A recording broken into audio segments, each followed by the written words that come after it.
In a world where drama often overshadows the game, the A.J. Brown saga has reached an unexpected pause, allowing quarterback Jalen Hurts to reclaim the narrative in the Philadelphia Eagles offseason. But make no mistake, Brown is still a pivotal figure in discussion surrounding the Eagles' passing offense, serving as both a potential hero and a villain, depending on where fans' loyalties lie. Recent remarks from Howie Roseman, likening his stance on Brown to Marshawn Lynch's iconic "I'm just here so I won't get fined," have done little to quell the speculation. His assertion that A.J. Brown is a member of the Eagles may be factual, but it raises more questions than it answers.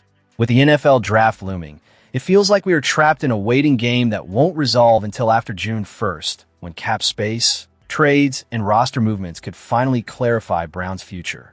The buzz from prediction markets and mock drafts suggests a shift in the prevailing belief around the league. A.J. Brown could be donning a New England Patriots jersey by the time the Eagles face off against them in joint practices this summer. It's a narrative that has been gaining traction, bolstered by Los Angeles Rams GM Les Snead confirming that discussions about a potential trade are indeed real. This revelation shatters the whispers that the Eagles were staunchly against parting ways with their star receiver. Meanwhile, Patriots coach Mike Vrabel has been playing the media game, dodging questions about Brown while emphasizing the need to strengthen the roster through various avenues. We're going to try to do everything we can to strengthen our roster through the draft, through free agency, and multiple ways of player acquisition, he stated. Yet, one has to wonder, how realistic is it to think that the Eagles can improve their passing offense without Brown? The notion seems absurd on the surface, given that Brown is a top-tier talent. However, from a financial standpoint, the Eagles are grappling with a tight salary cap. A shakeup might be necessary, and, in a twisted sense, dealing Brown could be viewed as addition by subtraction. The Eagles' offense has already been criticized for its stagnation, and unless they can find a way to invigorate a unit that has drawn scrutiny, they may have to consider unconventional solutions. Apart from one notable departure, Jahan Dotson's move to Atlanta, the Eagles' roster has seen little change. The only significant addition, Hollywood Brown, has yet to prove himself as a WR3 who can meaningfully shift the dynamics of the passing game. The challenge for the Eagles is clear: how to elevate an offense that has struggled while juggling the limitations of their current roster. Roseman's comments hint at a lack of direction as he navigates the delicate waters of roster management. "We'll see how it all sorts out," he said, a statement that feels more like a hedge than a commitment to a clear strategy. Without significant moves, running it back with this group means holding on to hope that the offensive line can stay healthy and that Jalen Hurts can thrive under an offensive coordinator who is treading in uncharted waters as a play caller. The urgency is palpable. The top of the Eagles' offensive depth chart is rigid, leaving little room for flexibility unless Roseman can pull off some creative maneuvering. The fans are growing restless, wondering if the Eagles can truly enhance their offense without addressing the glaring issues that have plagued them. As we continue to dissect these developments, it's crucial to recognize the weight of every decision made by the front office. With the NFL draft on the horizon, the Eagles are at a crossroads, and the choices they make now could define their season.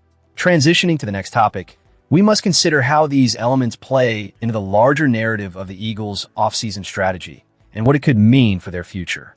The offseason drama surrounding the Philadelphia Eagles is reaching a crescendo, and as we dive deeper into it, we find ourselves asking some tough questions about the future of this franchise. There's chatter about Jalen Hurts and A.J. Brown. Will Brown be donning the Eagles green in 2026? Or are we on borrowed time before a trade becomes inevitable? What about Hurts' long-term commitment? And how will he adapt to the new-look offense under Sean Mannion?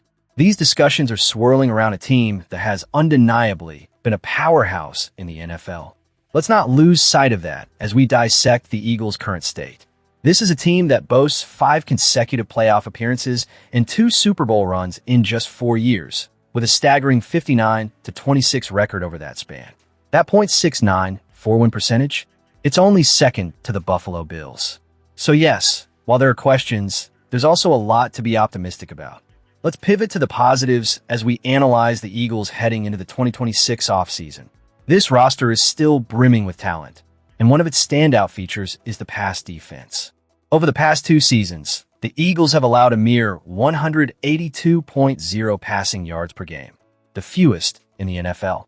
This isn't just a random stat. It's a reflection of a unit that has allowed only 36 passing touchdowns in that same period, ranking first in the league and sporting a completion rate against a 59.5%, which is second best. The emergence of Mitchell and Dijon has been monumental. Both players have made all-pro selections in their second year, showcasing their ability to perform at the highest level. Mitchell has led all cornerbacks in catch rate allowed, while Dijon has been nothing short of a revelation in the slot, still yet to allow a passing touchdown. This duo is the cornerstone of an Eagles pass defense that, barring injury, should remain elite. We can't forget the role this defense played in the Eagles' Super Bowl triumph, where they dominated the Chiefs from start to finish.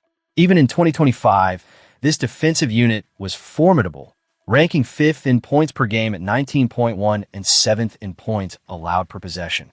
The consistency of Fangio as defensive coordinator has been crucial, and under his guidance, the Eagles have allowed the second fewest points per game and the second fewest yards, despite a middle-of-the-pack run defense. Now, shifting gears to the offense, there were struggles last season, particularly along the offensive line, where injuries prevented the unit from displaying its typical dominance. However, it's essential to recognize the talent that persists within this group. Jordan Mailata was an All-Pro just 2 years ago, and Landon Dickerson has been a 3-time Pro Bowl selection. Yes, he has battled injuries, but when healthy, he's one of the premier left guards in the league. Cam Jurgens was named to the Pro Bowl last season, and Lane Johnson, even at 35, continues to be an elite right tackle, boasting an impressive sack-free stretch since 2023. As we look ahead to 2026, with Chris Cooper stepping in as the new offensive line coach, there's a strong belief that this unit will rebound.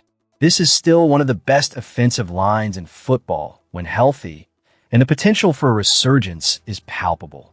Now, let's talk about Devon Smith. The Eagles have yet to truly see him shine as a number 1 wideout, but you can bet he'll be ready if A.J. Brown moves on. Despite being the number 2 target, Smith has consistently produced, racking up 3 1,000-yard seasons in 5 years. Imagine the possibilities if he becomes the focal point of the passing game. His yards per game should skyrocket, and his receptions will significantly rise as well. We cannot overlook the strength of the Eagles' interior defensive line, anchored by the formidable duo of Jalen Carter and Jordan Davis. Carter has showcased his prowess, becoming a crucial piece in the Eagles' defensive schemes, particularly in high-stakes playoff matchups. Remember his standout performance against the Rams in the divisional round? That was the kind of play that can define a postseason run. Davis, fresh off a contract extension, had a phenomenal 2025 season, leading all interior defensive linemen in run stops and ranking 3rd among defensive tackles in total tackles. With the depth provided by players like Moro Ojomo and Brian Young, the Eagles' defensive tackle position remains among the best in the league. As we stand on the precipice of the 2026 season, the Eagles must navigate these questions with the confidence derived from their recent success. They've built a winning culture, and though challenges lie ahead, the potential for this roster to thrive is immense. Eagles fans, your thoughts matter. How do you feel about the offseason moves and the direction this team is heading? Don't forget to subscribe and share your opinions in the comments. Let's keep the conversation going about our beloved Philadelphia Eagles.